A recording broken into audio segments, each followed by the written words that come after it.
أعوذ بالله من الشيطان الرجيم. بسم الله الرحمن الرحيم. أرأيت الذي يكذب بالدين فذلك الذي يدع اليتيم ولا يحض على طعام المسكين فويل للمصلين الذين هم عن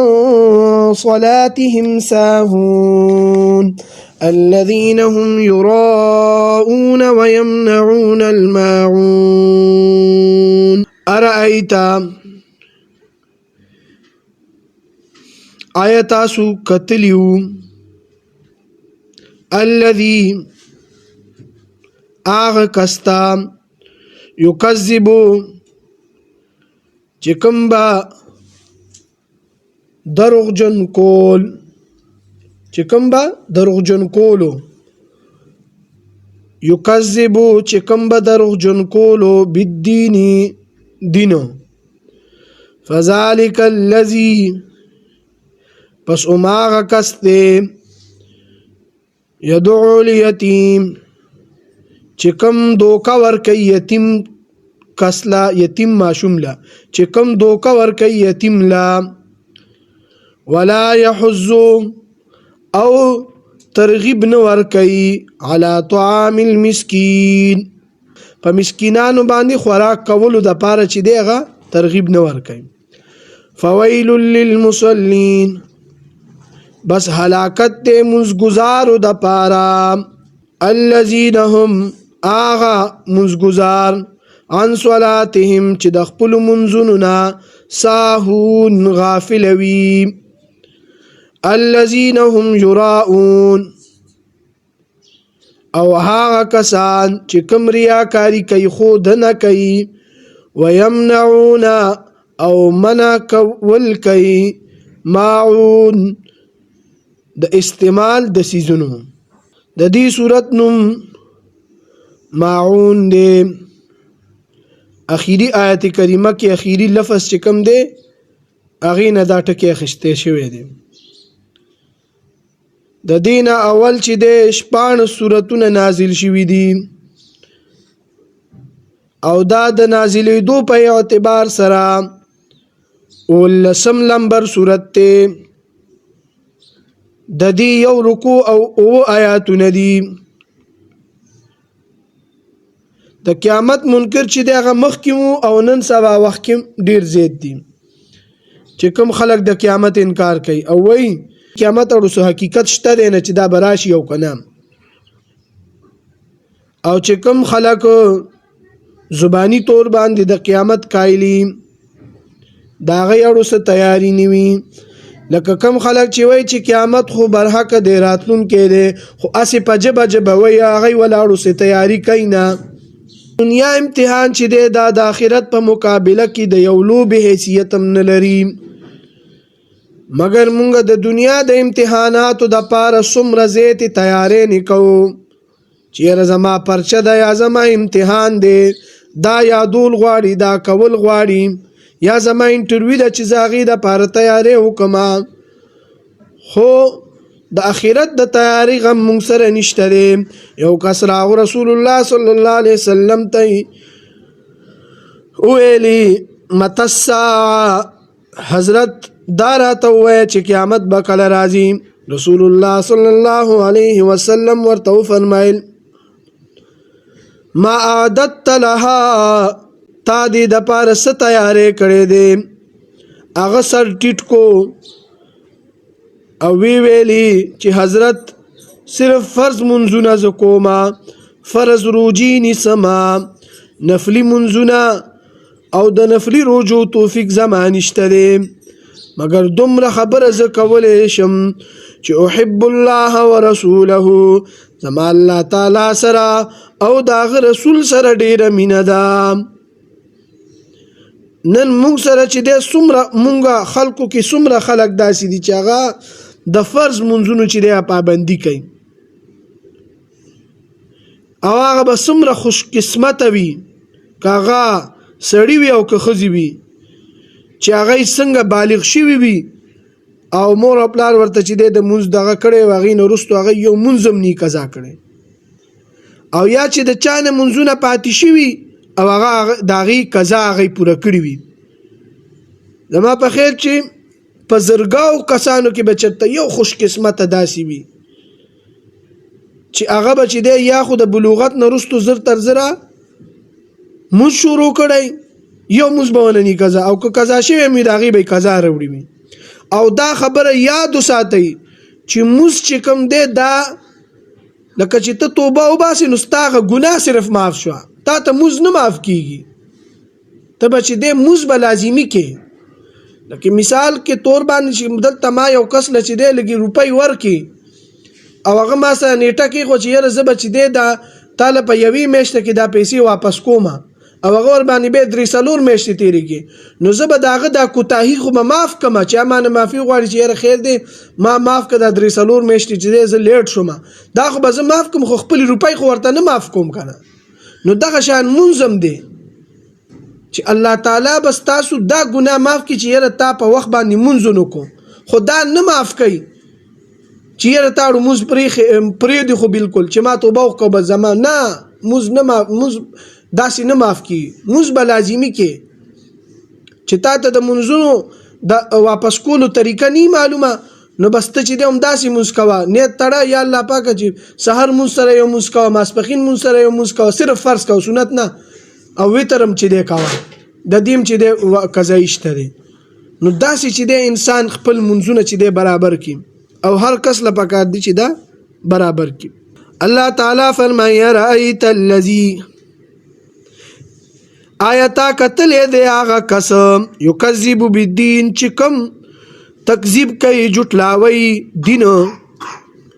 د دین معنا قیامت هم کې دی شي د دین معنا چې دی قیامت هم کې دی شي او حساب هم دی او ثواب او بدلم کې دی شي د دې دا مطلب شو چې هغه قیامت چې دی هغه وی چې قیامت ورشته دی نه د قیامت هغه دروغ کولو یا د حساب منکرو چې حساب کتاب ورشته دی نه یا د نیکی او د بدی هغه د بدلی چې دی هغه منکرو چې د نیکی بدله هم په قیامت کې نیوي او د بدلی به هم نیوي دا غي منکرو نو دا کم کسو په تفسیرونو کې راځي بعض د نوم هم ذکر کړی دی ولید بن ولید او ولید بن مغیره دا د مشهور صحابي حضرت خالد بن ولید رضی الله تعالی عنہ پلارو او دا ډیر کټر قسم مشرکو او د خلید طرف هم چې ډیر سپکو چې سبا ولا پخله ورغل بس وی به د چا لحاظ بینو کول داسې ډیر خلک کوسم شته دي دا نو ګوري چې دا کس څنګه دی څنګه نه دی بس چې څه په خله راغل بس ورته ویلی په خبره باندې سوچ نه کوي نو دیم دغه شو او بازو چې دی عاص بن وائل یاد کړی دی عاص بن وائل تاسو سورې کوثر کې چې دی ویل کنه چې عاص بن وائل پیغمبر صلی الله علیه وسلم ته پیغور کړو چیرته ستا چې د نارینه اولاد نشته دي او دا د مشهور صحابي حضرت عمر بن عاص رضی الله تعالی عنہ چې کوم مصر فتح کړو دا غپلارو او حضرت خالد بن ولید رضی الله تعالی عنہ هغه فاتح شام لکه پلارانی چې د سمره کټر مشرکانو کو د خالد بن ولید رضی الله تعالی عنہ پلار ته ګوري او کو د عمر بن عاص رضی الله تعالی عنہ پلار ته ګوري او الله تعالی د دې بچی چې د داسې پیدا کړ لکه ما تاسو ته ویلو کنه چې د عاص بن وائل بچا چې د خبره وکا نو زوی به چې د شرمنده شو ورته یره د خبرې بس پرېدا ما ته چې د پیغمبر صلی الله علیه وسلم خبرې وکي دا ته ما سورې کوثر کې تاسو ته ویلی مو پیغمبر صلی الله علیه وسلم بچ کله د قیامت ذکر کولو نو دای ورته راوړه کم ځای دی قیامت مونږ ته خو قیامت د کم ځای پټ کړی دی او وې چې د مړی بس ژوند کیږي راځه مونږ سره قبرستان ته لاړ شه اديري ته لاړ شه ته چې د مړی را ژوند کا کنه مونږ ته خو نو الله تعالی د کافرانو د فرمایشي خبرې پوره نه کړي. رب چې دی الله تعالی قادر مو چې مړي ژوند کړي د پیغمبر صلی الله علیه وسلم په دغه باندې، خو نه پدې کې چې دی څه حکمت او د دې وجه نه چې دی الله تعالی دغه اخوایش پوره نکو. فذلک الذی يدعو الیتیم، بس هم دغه کس دی چې کوم دکی ورکوي یتیم لا. لکه مطلب دا چې برادرۍ کې یو کس چې دی هغه یتیم شو نو دا نور رشتہ داران ولا چې دی حصہ نه ورکوي او هغه دکی ورکوي. چې په کوم قوم کې یتیم وي نو دا خیال کول پکار دی، محلي والدي خیال وساتي. نور داسې چې دی چې کوم وډیره خلک یې هغه دي دا غي خیال وساتي. یو وخت داسې و چې خلکو به یتیم په خپل تلاش کولو، یتیم او مسکین چې کم ځای دی یتیم او مسکین چې مونږ هغه سره امداد وکړو. او په هغه وخت کې بیت المال چې کوم هغه به دا تنظیم کولو، غریبانو مسکینانو لپاره به وظیفې مقررولې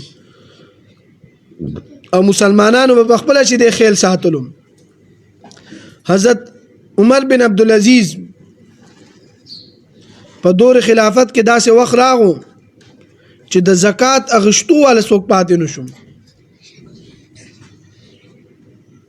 او د زکات ورکول والا کسان چې کوم دي ای بچی دی د شپې 2 رکعات نفل وکړو او الله ته دا دعا وکړه چې پروردګار سبب ز زکات ورکوم، یا الله پاک ماته یو مستحق کس وخی. به چې کله به سار منځ کو ناشته به یو کا نو 2 تیلې به داسې راوښتي لاس کې به ونی وي، یو کې بچی دی د سونی دینارونو بلکې بچی د چاندۍ درهمونو او د مستحق په تلاش کې به ووتل. چې یو کس به یو کتو چې داغه کپڑے به داسې هلکا پلکا وي خسته حالت به نو هغه ته به وي چې رورا ته د زکات مستحقی او کنه ما سره چې د زکات مال دی.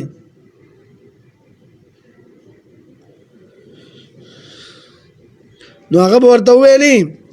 چې زه خو په خپل چې د زکات ورکولو پسې ګرځم چې چاله زه ورکما تا زو کتم تا په ما د زکات چې د ګمان وکم. نو داسې وخت چې هغه وخت چې د روپۍ سوکوم نه نو تر ماخامه پورې بچی دی اکس وګرځي تو زکات هغه تیلې به وګرځول او اوازونه به کول ماخام کې چې یاره سوکشته چې زکات والی نن دې سوک داسې وای کنه. نن سبا خو چې دی کاغه دغه خبره هغه کرونا وایرس کې چې دی پیسې راغلي وي 12,000 روپۍ، نو داسې چې دی موږ ته اطلاعات راغلي چې کم خو کروڑپتین خلکو هغه په دې لینونو کې ولاړو. لکه مطلب دا دی چې څوک دا نه وای دا د بنظیر چې دا کمې دا پیسې دا دغه خلک ورکې د غریبانان ټول هم داسې دي غریبانان او هم داسې دي مالدار او دغه ته ملاویږي غریب لچې دی اړو څه پته نه لګي. او زمونږ په ټول خاندان کې چې یو کسلم چې دی بنظیر پیسې نه دي ملاو شي او شکر دی چې نه دي ملاو دې کې هم د الله سه حکمت دی. الله دې معاف کړي. ولا يحض على طعام المسكين او ترغیب نه ورکوي چې مسکینانو باندې خوراک کوي. لکه یو مسکین دی په محله کې دی په برادرۍ کې دی نه په خپل چې دی خپل نفس هغه آماده کوي چې زه په د باندې خوراک وکم. که په خپل ستا توفیق نه وي نو ته یو بل کس ته ووایه چېرې زمونږ په دې محله کې په دغه کور کې په دغه ځای کې یو کس دی ډېر زیات غریب دی هغه سره لږ امداد وکړه. ته په خپل هم غریب نو ته ځه مه کوه خو بل کس ته خو ترغیب ورکوه. فویل للمصلین هلاکت دی منځګزارو دپاره الذین هم عن صلاتهم ساهون هغه منځګزاره چې کوم د خپل مونځ نه چې دی غافل وي او هغه هېر کړی وي مونځ. د دې نه دا خبره معلومیږي چې د مکې مشرکانو چې دی هغوی به منځونه کول او دا هم د هغوی د مذمت دپاره چې دی دا آیت راغلی د مسلمانانو د مذمت دپاره دا نه دی راغلی. په مکه کې چې د څومره مسلمانان چې ټول مخلص او منافق پکې نو په مدینه کې چې د به منافق او دا مکی صورت ته نو د مسلمین نه مراد چې کوم دی دا مشرکان دي مؤمنان ونه نه دي ای به منځونه کول خو خپل منځونه نه لکه مشرکانو الله تخوا مقبول نو الذين هم يراعون کسان چې کوم ریاکاري کولی چا به ورته کتل نو خمزیدار ځان نه به چې داسې بزرګ جوړ ک یا مطلب دا خمزیدار ټوپۍ یا خمزیدار رومال وغیرہ خشوع غزو سره به خو په مزه به مونږ کولو چې دا کس ماته ګوري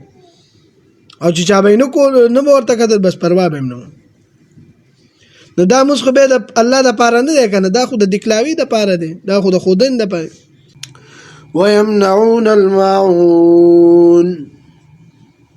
ماعون وای د کور د استعمال سيزونو ته مثلا د شکې شو چمچ شو پیاله نشوي چایدانی شو لکه سلوخه موخه شو داسې یو سیس چې هغه د استعمال سیز وي او هغه تانه سوکو غواړي نو دینه چې د منع کول نی پکار یو کس منی کی چې را سوکونه پیاله غواړي یا ورته وای چې را تا کر فلانه پتیله د دشکې د درکړه هغه مال راکو ته ونه منی کی نو دی ډیره سخته ګناه ده ځکه چې دا شی زونه چې دی واپس کیدل وي تانه کو چا دشکې یا پتیله څه شی وغوښتو نو هغه به تعالی واپس درکې ته دینه منی کې نو دا منه چې دی خکار نه دی دا ورکول پکار دی او کو داسې کس وی چې هغه چې د تعالی یو شی د نوالی او بيد له خرابې واپس د نه درکې نو داسې کس نه چې دی هغه منی کولې شي او یا د صحیح سیزوالی او بيد له خراب مات سیز درکې نو داسې کس نم چې دی منع کولې شي د ته وای چې بای تعالی چې د صحیح سیز درکم نو ته به مال واپس صحیح نه راکې لہذا ز تعالی دا نشم درکوي داسې ورته مو چې په کور کې دا شی زروشته دی نه دروغ مو آیا